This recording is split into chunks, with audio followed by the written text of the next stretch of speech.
Hello, welcome to another episode of CripChat, your podcast on everything disability.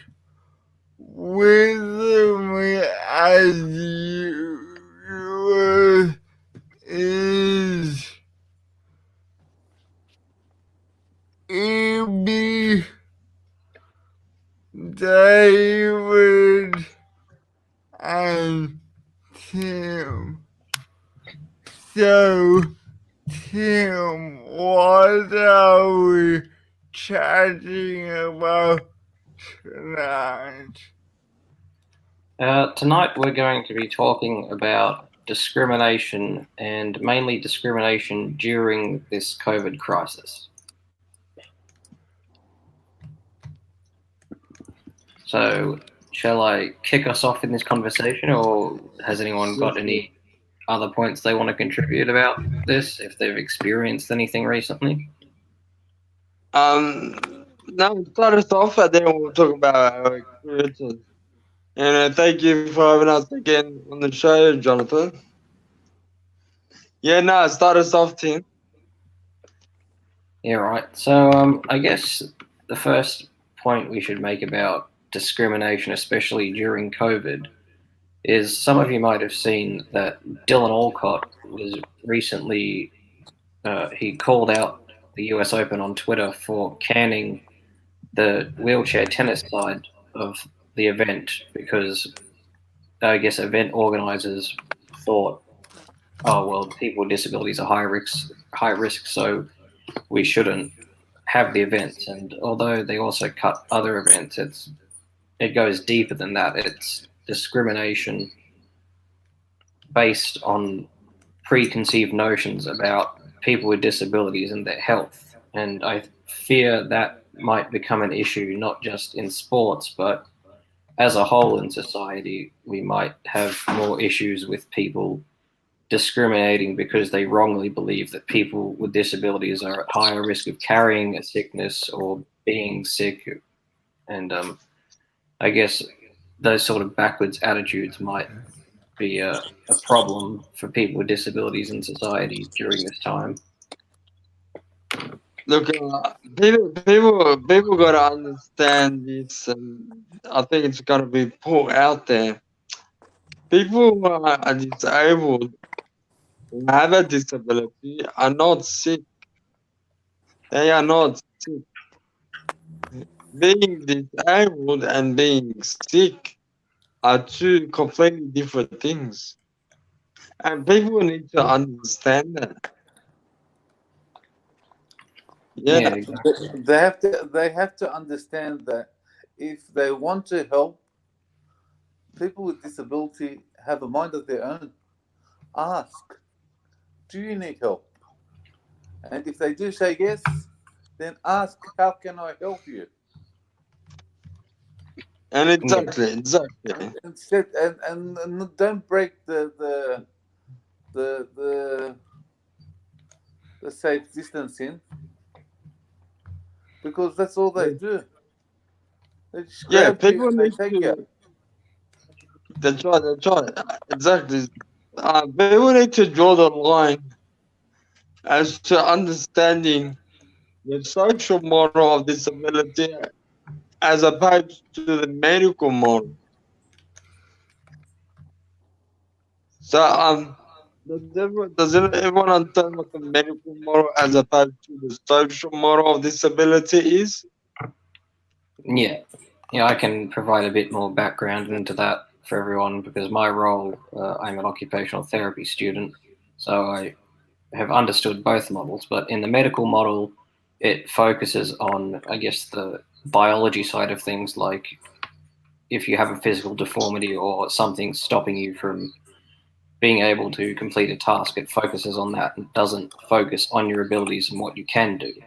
And in the social model, it focuses on what you can do and what, I guess, accommodations can be put in place in society through universal design or through providing a person with a piece of equipment that would let them participate unhindered.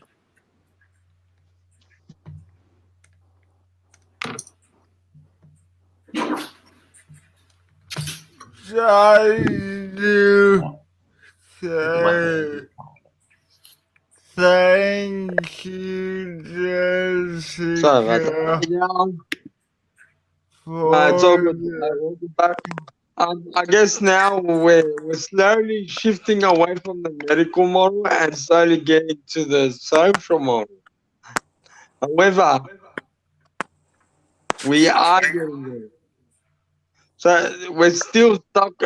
People are still stuck on the medical model of disability. So how do we address that? Yeah, well, we really address that through education. I mean, my first introduction to the social model of disability in a formal way was at university. So it's good to see that the education is beginning with, I guess, the health professionals who work with us disabled people, and now they are using that model themselves. But it also needs to extend beyond that. And education, I always believe, is at the key for everything for fixing society, and in particular, the negative attitudes that people face, not just people with disabilities, but all people. It stems from education.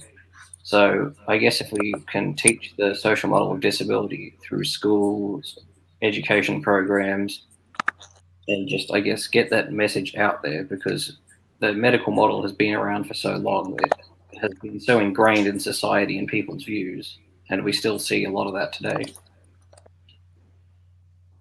Yeah, that's true. That's true, our team. And just one more thing when we're on this subject. I realized that we're labeling people with disability as disabled people. Um, that now we gotta shift. We don't, I realize that it's not acceptable to call people disabled people, but rather people with disability. Yeah, it depends on the person. Like, it's very much a thing that's still up for debate, I guess, if you want to call it the disabled community. Some people are comfortable with the model and some are not. Like, I guess some people use it as an identity and some people are uncomfortable with it. And I myself have days where I'm comfortable saying I'm a disabled person, and sometimes I'm comfortable just being a person with a disability. I guess the view on disability can be fluid in yourself and society, but I believe the correct way to refer to people is person with disability, and that's how we refer to it in the medical side of things, because you're putting the person first. But yes, if I do say disabled person, I don't mean it as a term of offense. It's just I kind of use the terms interchangeably when I'm not talking in a medical setting. Because for me, it can be a thing of identity if I'm feeling okay with it. But if not, I'll just say person with disability. But yeah, I think terminology, working that out in the community as a whole, is another thing that we all need to address, because that's how we are going to present ourselves to others in order to get our points across. So also just getting terminology right ourselves, and then so people know how to refer to us. Now, see, why we need to know what we're talking about, so we don't stumble. Yeah, we kind of go off on over tangent, words but it's and related to our the topic. community, and be able to know what we're talking about before they ask a question that we can't answer. Yeah. Yeah, that's true. But I guess, like you said, it's more now about the education, educating people about what is acceptable and what is not. Yeah, Because that's why a we lot do of the things chat, are so people changing. know. Yeah, and a lot of things are changing now. We don't have disabled toilets. We have now accessible toilets. So things are slowly getting there. But like you said, we still need to educate, and we need to move away from the medical model and start going towards the social model. Yeah, I agree. Yeah. Well, what are your thoughts, Jonathan? Here's the thing. Now, this is a personal story, but the whole reason why I started this charity was as a teenager. I was sick of how disabled, sorry, persons with disability are perceived by younger kids as the person who walks funny, the person who talks funny, or them asking their parents and pointing, what's wrong with him or her? So I guess from my perspective, while I don't enjoy discrimination, it has made me a stronger person to now I'm in a position to advocate for other people. And that's right. That's correct. We've got to continue to advocate for things like this. Everyone has a personal story about I guess they feel like they were worthy. They feel like they belong, and it's because of the first thing that comes to our mind is the disability that we have, and it should not be this way. We should be in a more inclusive in society. We should educate people, like we mentioned before. Avoid the discrimination where necessary. Yeah. David. David. Is David with us? Are you with Yes, us? David's here. Yes. Yeah, you've had some stories where people were discriminative against you. Is that right? Yeah. Yeah.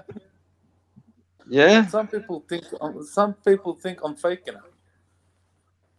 Ooh.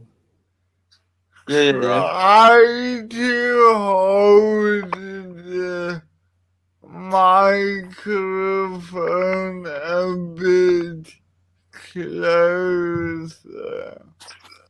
Your microphone a bit closer. Yeah, No, you're good. that's good. So Go you think that on. people think that you're faking it. Yeah. So what do you tell them? Sometimes the best thing is just to ignore them. Yeah. But if you ignore them, they're gonna come back at you. No, but see, once you start creating conflict, Yeah. then they're gonna come back also. Still. True. Yeah, that's a good point you raise.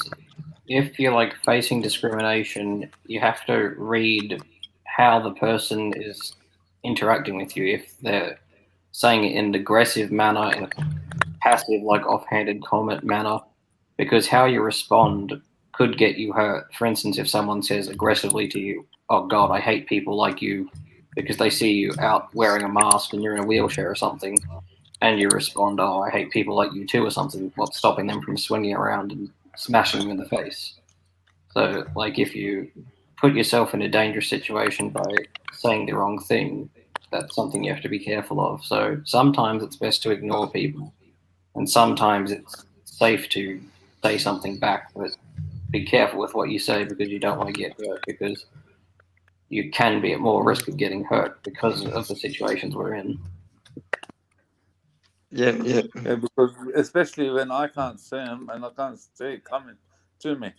But at the end, a lot of people tell me that I'm faking it because they think I can see, and those that think that I can see are scared because I'm not a small bloke. Yeah, Yeah, that's I the issue you face with, like, sort of, I guess you could call it invisible or not as visible disabilities, because people can't really see evidence of your disability, so they'll question you on it and try bully you for it Yeah. or be a pain in your ass about it, really.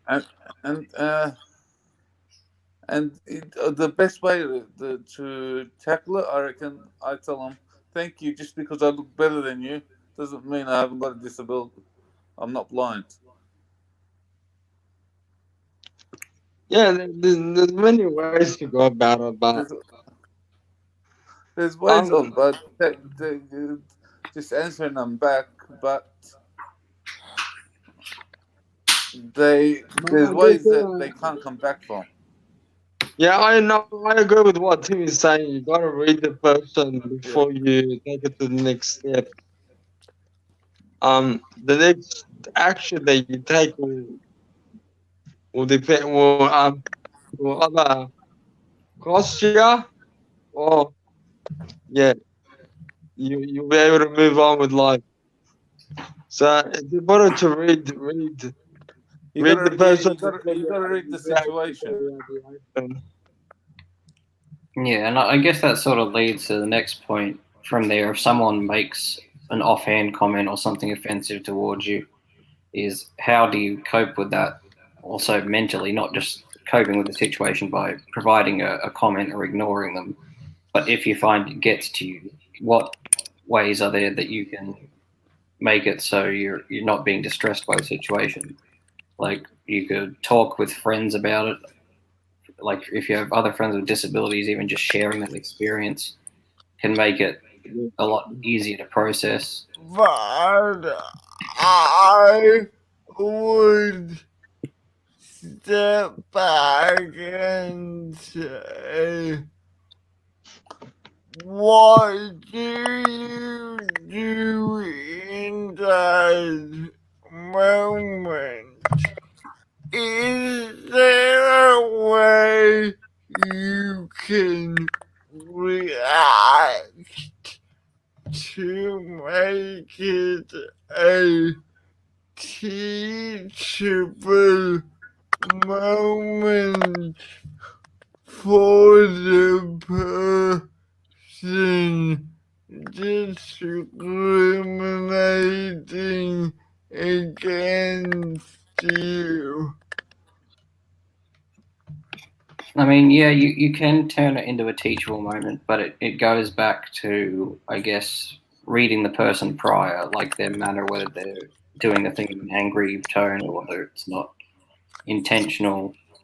But, like, I guess you have to read the situation first, and in making it a teachable moment, it can be a difficult thing. For instance, you might not have the energy that day to explain to someone that, oh, for instance, just because I'm in a wheelchair, it doesn't mean I'm sick or have COVID or I'm at risk to myself or someone else.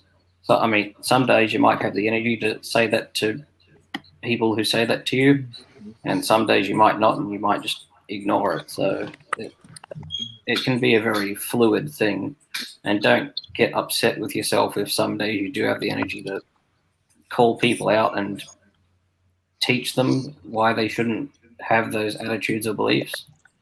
But yeah, it's a very fluid thing, and it changes from day to day and person to person. But yeah, my recommendation is read the person before you try to respond.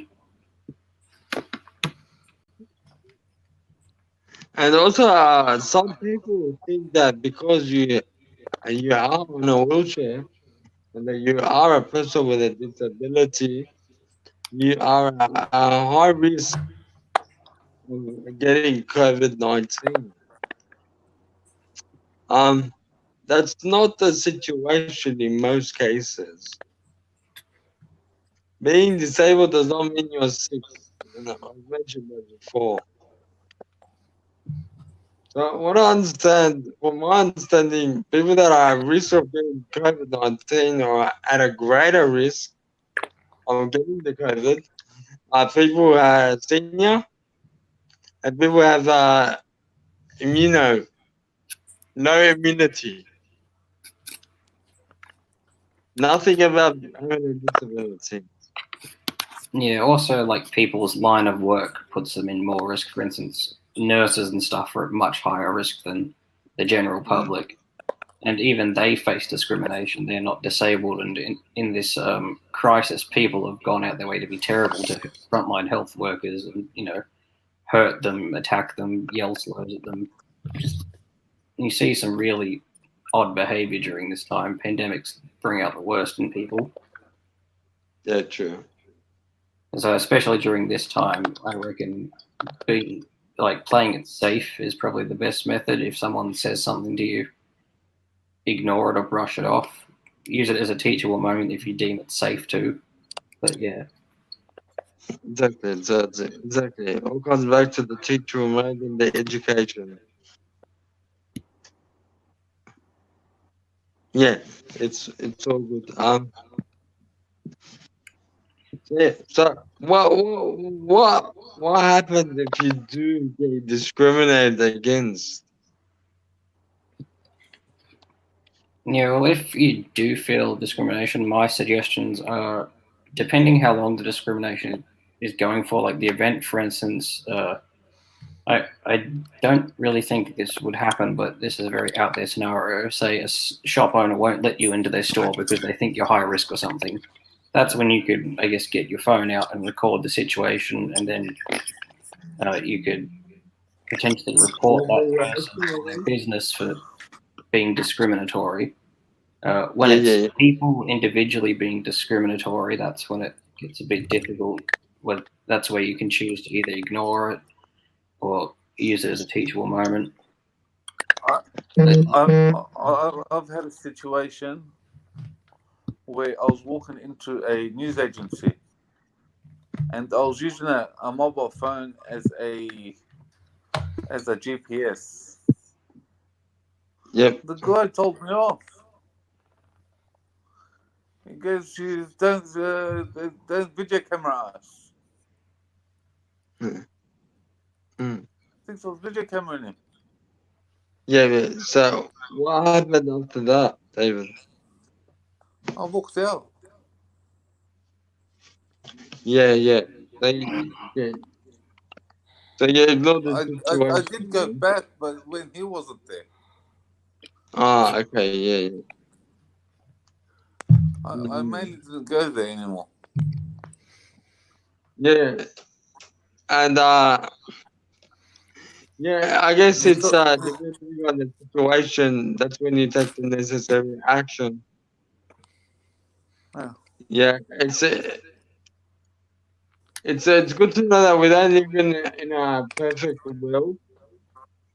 Ideally, are discriminated against on a daily basis.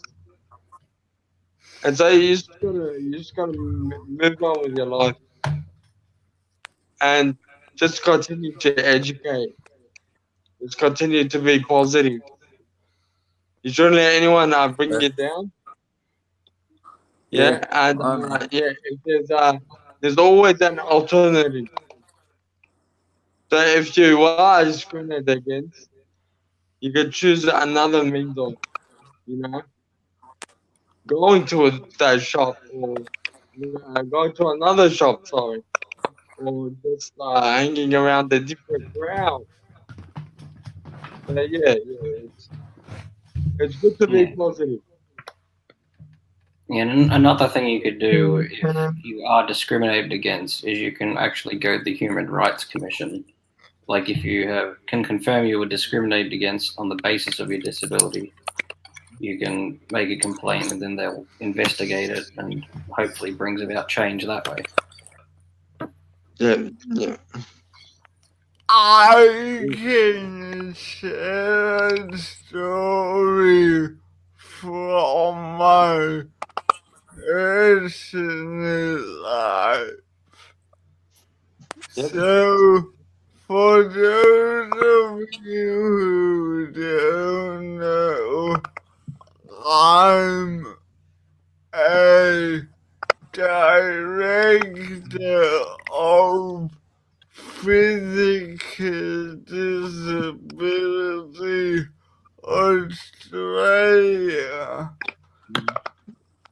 And it does a lot of advocacy work which leads to me being invited to various consultations.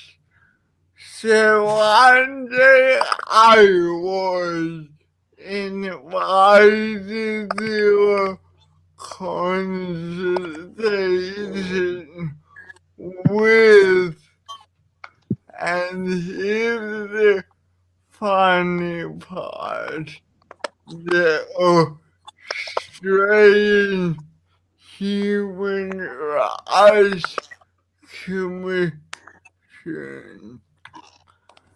And I don't drive, and I didn't want my parents to drive me to the venue.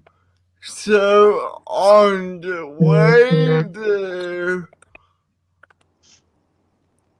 I got a taxi, and the taxi driver went out of his way and walked me from the taxi to the room.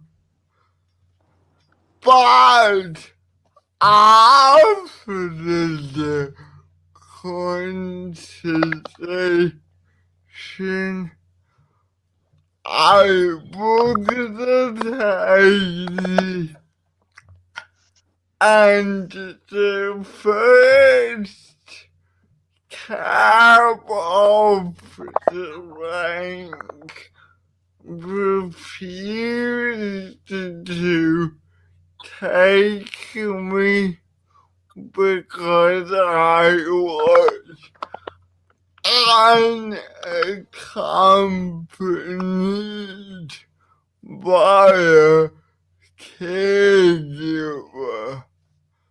So my point is, within a day, you can experience the most inclusive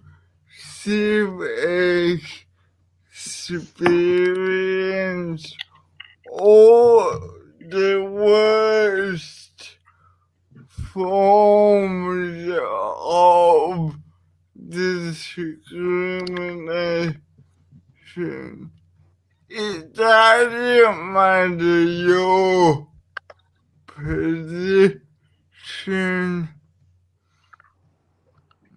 but keep your chin up, because the more we talk about it, and the more importantly complain about it, the more we achieve systemic change. That's right. That's right. And I'm sorry you had to go through that, Jonathan. But like I said, we all face discrimination on a daily basis. It's just that how we respond to it keeps us going. Yeah, exactly. Yep. Yeah. So, any last word of advice you want to give to the audience on how to avoid discrimination? Can you repeat that again? Sorry. So any last words of advice on how to avoid discrimination or how to keep yourself, positive when you do face discrimination?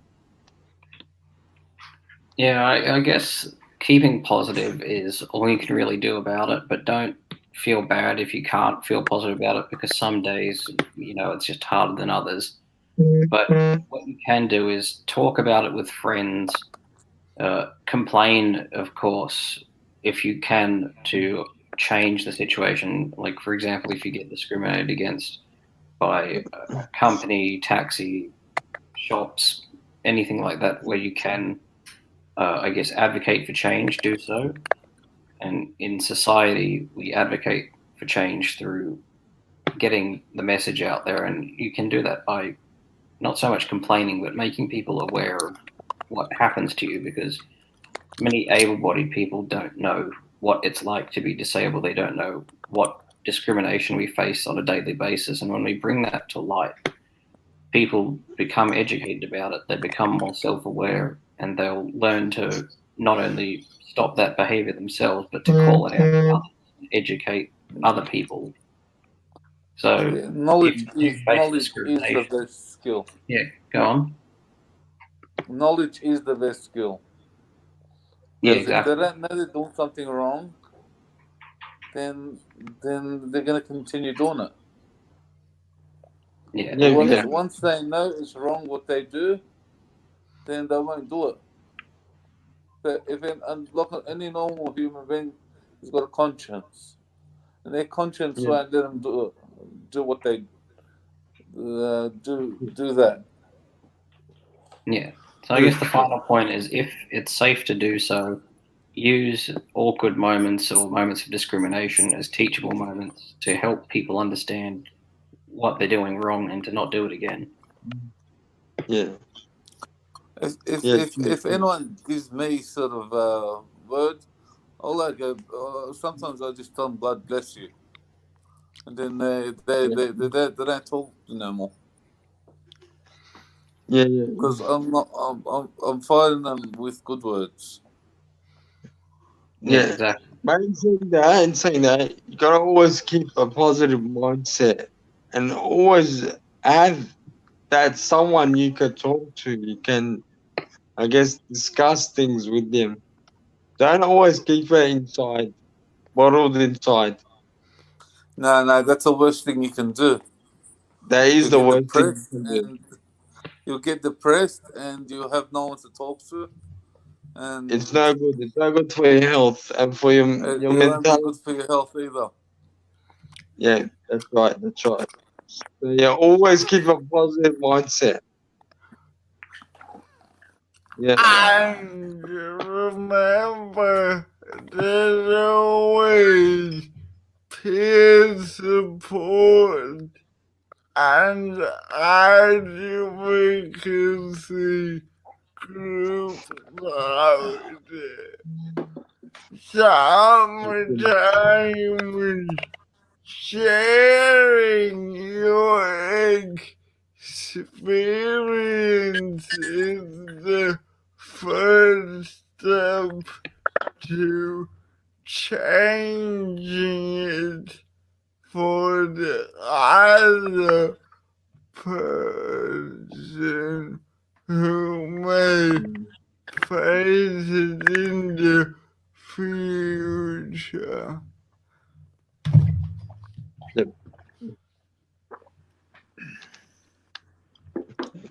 All good.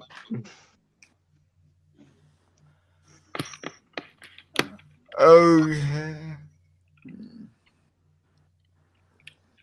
You've been watching CripChat, your weekly podcast on everything disability. Remember, please share, like, and subscribe to help us grow. And if you have a suggestion about what we should talk about, don't be shy. Facebook and YouTube created comments for a reason. So suggest a topic now. Thank you. Bye-bye. Bye. Thank you. Bye. See you. Nice talk to you. See you next week.